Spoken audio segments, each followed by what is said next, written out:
Alors bonjour Elodie Azancel. Bonjour. Vous êtes consultante et psychologue du travail et des organisations chez Empreinte Humaine, un cabinet de conseil en qualité de vie du travail et risques psychosociaux. Oui. Du coup, merci d'être avec nous. Ça. Alors concrètement, la qualité au travail, c'est quoi exactement ? La qualité de vie au travail, c'est tout ce qui va être facteur de protection. Je m'explique, ça passe par plusieurs choses. C'est tout ce qu'on va mettre en face pour venir équilibrer une situation de travail. On sait que le travail, il y a des facteurs de risque qui sont inhérents au métier. Et puis dans l'organisation, donc comment on construit le travail, il y a des facteurs de risque en plus. Donc la qualité de vie au travail va venir équilibrer cette balance, en fait, cette recherche d'équilibre qu'on a tous humains, cette homéostasie qu'on a besoin, en proposant, par exemple, si j'ai une charge de travail très importante et c'est un de mes facteurs de risque, en fait, je vais avoir une cohésion d'équipe, un soutien managérial qui va faire que cette charge, ce facteur de risque en plus, il va s'équilibrer. Qu'est-ce que vous faites concrètement dans votre travail de consultante et de psychologue du travail ? Concrètement, on va analyser les facteurs de risque, ce qui se passe en entreprise, qui peut mettre en difficulté ou en souffrance certains salariés. Donc vous vous rendez en entreprise, vous faites du présentiel, vous alors regardez ça passe comment, par des diagnostics. On va faire un diagnostic, on peut passer des questionnaires qui sont validés scientifiquement pour comprendre où se trouvent les facteurs de risque.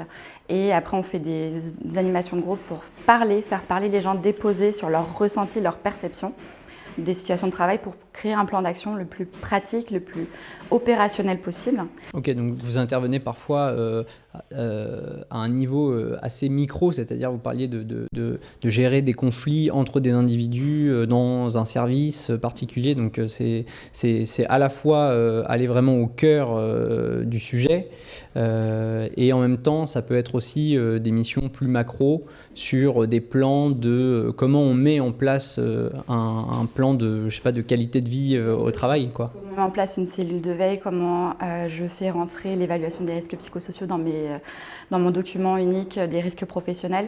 Et ce qui est intéressant dans notre pratique, puisqu'on est très polyvalent et on va sur ces trois niveaux, on va sur la politique, on va sur le collectif et on va sur l'individu, c'est qu'avec ce qu'on a comme expérience, qu'on rencontre comme situation, on vient nourrir les trois niveaux et on vient nourrir nos entreprises qui nous ont fait confiance sur ce qu'on a pu voir, ce qui a pu être mis en place, les benchmarks des bonnes pratiques qu'on peut transposer dans différentes organisations.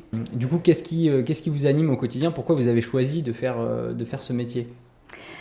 Ce qui m'anime au quotidien, je vais vous donner un exemple très récent. Quand je vais faire un diagnostic dans un service où le collectif est complètement dégradé, où ils ne se parlent plus et qu'on arrive à leur restituer leurs problématiques, qu'on arrive à mettre en place un plan d'action et que je les vois à la fin de la journée retrouver un vrai collectif solidaire, c'est ça qui m'anime. C'est parce que dans mon métier, j'aide et j'ai des résultats assez rapides, on a des résultats assez rapides parce qu'on aide les gens à s'outiller, à trouver des solutions et des pistes pour améliorer leur quotidien et repartir avec un sourire. Quand on remet de l'humain dans l'humain, ça c'est ce qui me motive tous les jours.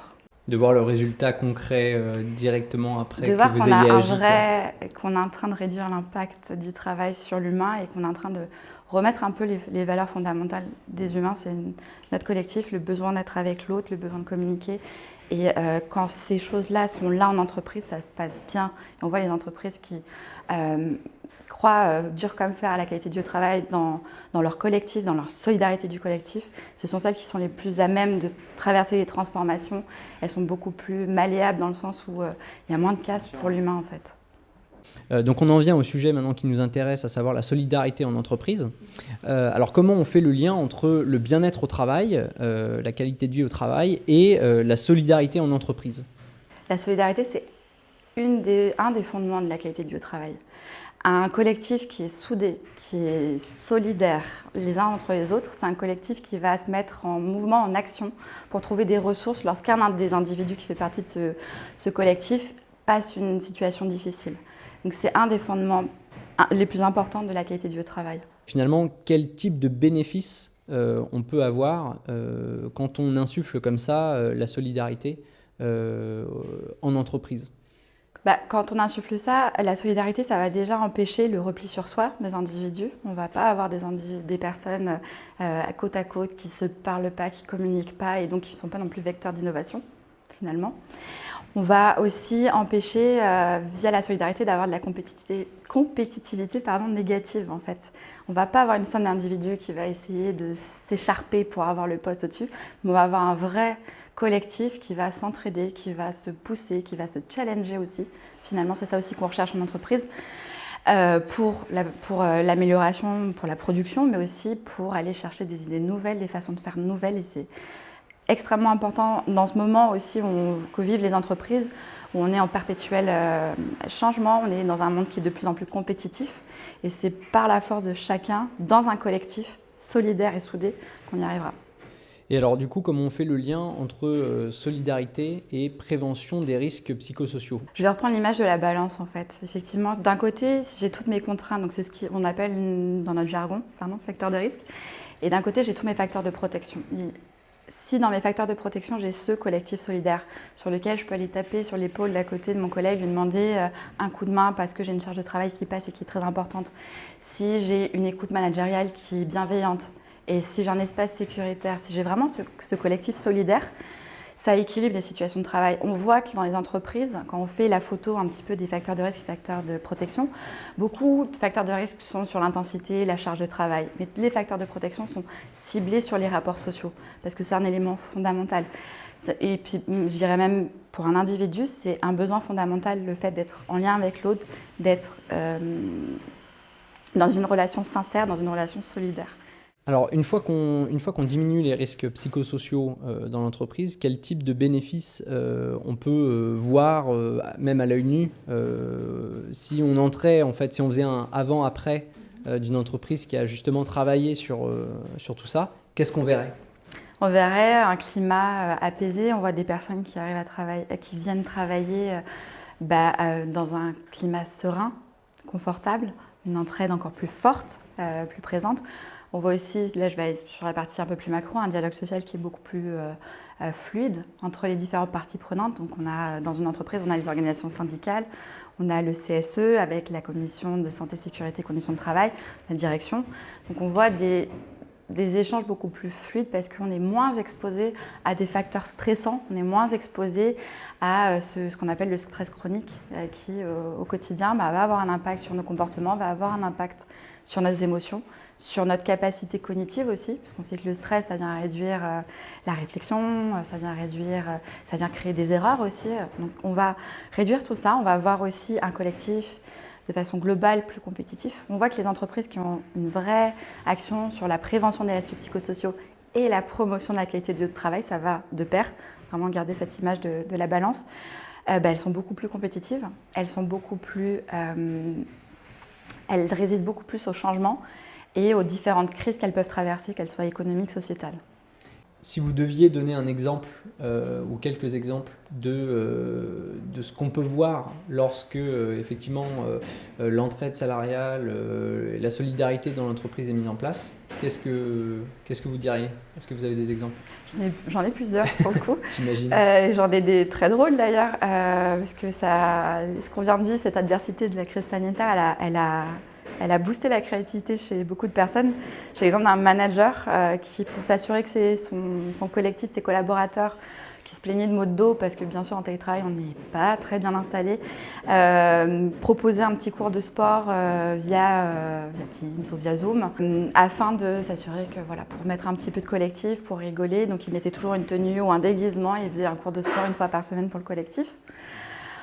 On va avoir de façon plus macro une entreprise qui va mettre en place différents acteurs de la prévention, que ce soit une ligne d'écoute, que ce soit une présence d'un psychologue sur site au quotidien dans le service de santé au travail. On va avoir aussi, par exemple, dans une équipe, on a souvent deux générations, il y en a qui sont nés avec une facilité pour utiliser les outils internet et autres, qui vont mettre en place des tutoriels pour les personnes qui ont un peu plus de difficultés, pour être sûr qu'on soit tous au même niveau et qu'ils ne se retrouvent pas un petit peu en difficulté justement face à ça.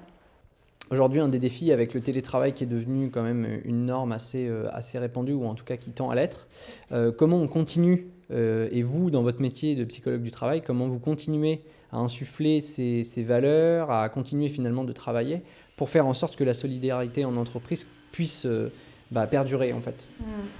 Ce qu'on a commence à faire beaucoup, c'est des webinaires avec par exemple des équipes naturelles, donc tous les collaborateurs et un manager présent où on va discuter justement des contraintes que ça peut avoir, remettre du sens et remettre un cadre dans le télétravail puisqu'on sait très bien que le télétravail c'est très pratique mais parfois on glisse un petit peu sur les horaires.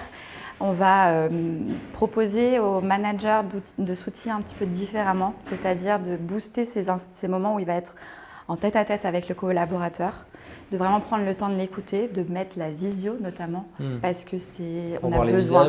Bien sûr, on a besoin de voir les visages. On nous a quand même retiré un sens finalement à faire tout à distance, et c'est un sens sur lequel on se repose énormément pour capter les émotions, pour capter